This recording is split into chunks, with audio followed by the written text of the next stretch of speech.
Hi guys! 100 kVA, 215 kWh for commercial and industrial. Take a look. The MPPT there is 120 kVA, but it has 4 inputs. So you can see 4 cables are there.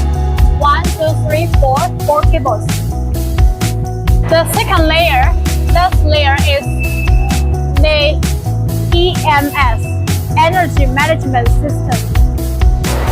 The third layer, this is the high voltage controller box. This is PCS. The PCS is 105 kVA, and this is STS, 200 kVA. Okay, yeah, take a look. The system, it has dual air conditioner.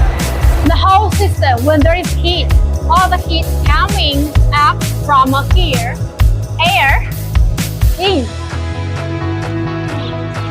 Inside the cooling air and outside from here, inside, outside. Okay, it is the back side of the system. All the connections and the cables are here. This is the load monitor. There are so many capacities here, but it's total 200 kVA load monitor.